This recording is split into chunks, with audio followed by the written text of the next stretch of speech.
भारत के पड़ोसी देश नेपाल से बॉर्डर शेयर करने वाला एक जिला जो कि बिहार का एक बेहद प्रसिद्ध जिला है। इसकी स्थापना 14 मार्च 1991 को हुई थी।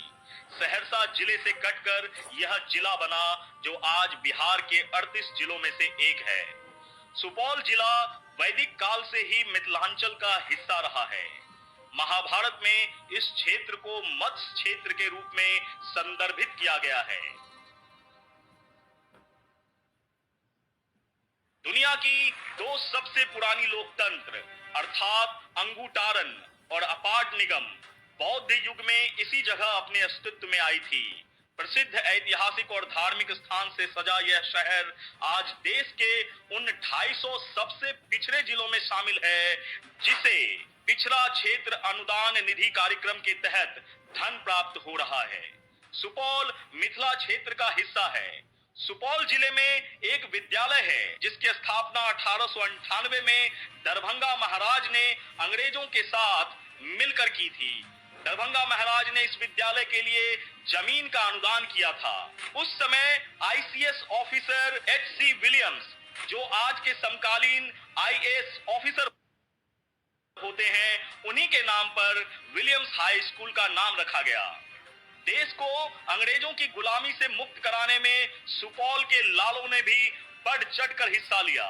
महज 16 वर्ष की उम्र में जगतपुर गांव के कुशेश्वर मलिक आजादी के दीवाने हो गए थे।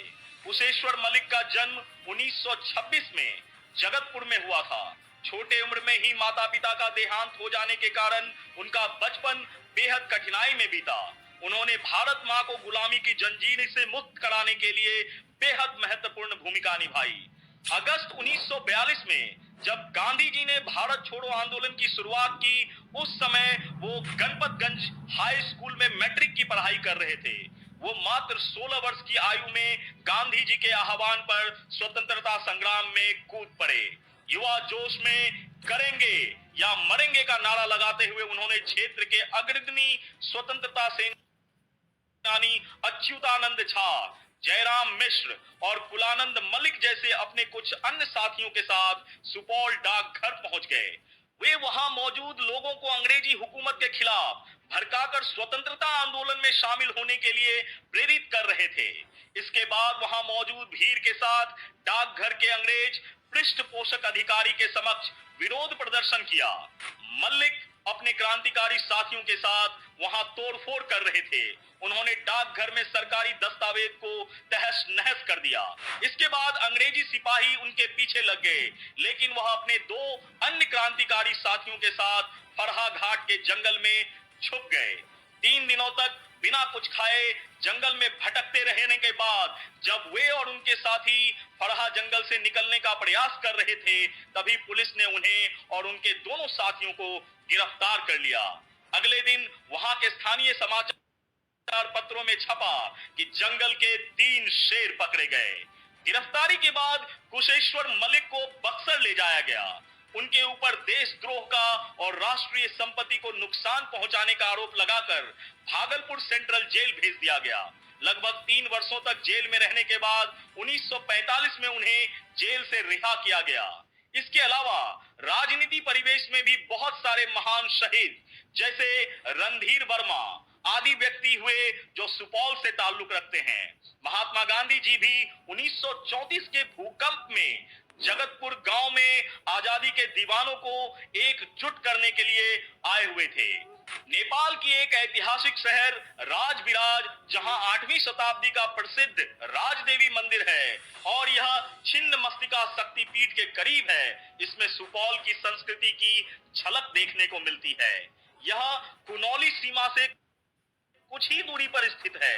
सुपौल में स्थित विष्णु मंदिर दक्षिण भारतीय वास्तुकला पर आधारित है, जो भगवान विष्णु को समर्पित मंदिर है।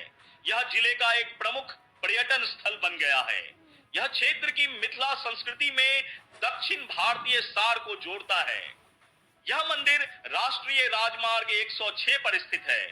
प्रमुख शिव मंदिरों में से एक बाबा कपिलेश्वर महादेव का मंदिर गढ़ बरुआरी में स्थित है।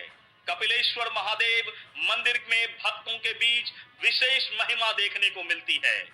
गढ़ बरुआरी निवासी पंडित कृष्णदेव झा द्वारा लिखित पुस्तक में मंदिर की स्थापना की तिथि 1024 ईसा पूर्व बताई जाती है। पंडित कृष्णदेव झा ने मंदिर की स्थापना तिथि के संबंध में अपना तर्क यहाँ मिले अवशेषों को आधार बनाकर किया है।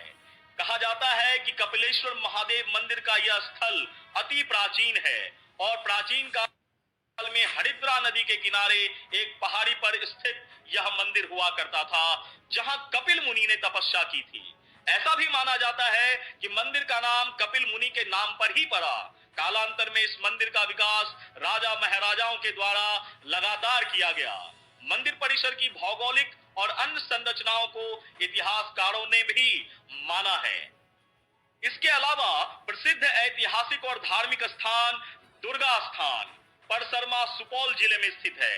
यह जिला मुख्यालय से 10 किलोमीटर की दूरी पर स्थित है। बिहार के लगभग हर जिले की तरह इस जिले का भी प्रमुख व्यवसाय कृषि माना गया है तथा धान इस क्षेत्र की प्रमुख फसल है। पूरे बिहार राज्य का शोक मानी जाने वाली नदी कोसी जिले से होकर बहती है और तिलयुगा, छैमरा, काली, तिलाबे, भेंगा, मिर्चैया, सुरसर इसकी सहायक नदियां हैं।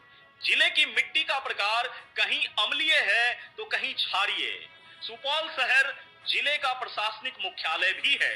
यह जिला उत्तर में नेपाल, दक्षिण में सहरसा, पूरब में अररिया और पश्चिम में मधुबनी जिले से घिरा हुआ है। सुपौल के जो कुछ प्रमुख दार्शनिक स्थल हैं, उनमें से है हनुमान मंदिर, विष्णु मंदिर और यहाँ की कोसी नदी, वो भी देखने लायक है। भारतीय सिनेमा के सबसे बड़े गायकों में से एक पद्मश्री उदित नारायण झा यहीं से ताल्लुक रखते हैं और उन्हें कौन नहीं जानता। उनका जन्म और पालन पोषण यहीं सुपौल में हुआ। वहीं लोक गायिका शारदा सिन्हा के छठ पर्व के संगीत युवा से लेकर बूढ़े बुजुर्ग हर वर्ग के लोगों के दिलों पर राज करती है, जिसको ना सिर्फ भारत या बिहार बल्कि हर वो जगह जहां छठ पर्व मनाया जाता है इनके संगीत के बिना अधूरी है। इसके अलावा यहाँ के कुछ प्रमुख जाने माने लोगों में मैथिली संगीत एवं बॉलीवुड गायिका प्रिया मल्लिक, राजकुमार सिंह जो कि पूर्व में भारतीय नौकरशाह रहे और भारत सरकार में वर्तमान राज्य मंत्री हैं, सैयद शाहनवाज हुसैन जो वर्तमान में भारतीय जनता पार्टी के राष्ट्रीय प्रवक्ता और पूर्व कैबिनेट मंत्री हैं, गोविंद कुमार सिंह जो बॉलीवुड के जाने माने फैशन डिजाइनर हैं, दिलेश्वर कामत जो एक भारतीय राजनीतिज्ञ हैं और बिहार के सुपौल लोकसभा क्षेत्र से हैं, जो 17वीं लोकसभा में सांसद भी हैं। ऐसे लोग काफी प्रमुखता से इस क्षेत्र में अपना वर्चस्व कायम रखते हैं।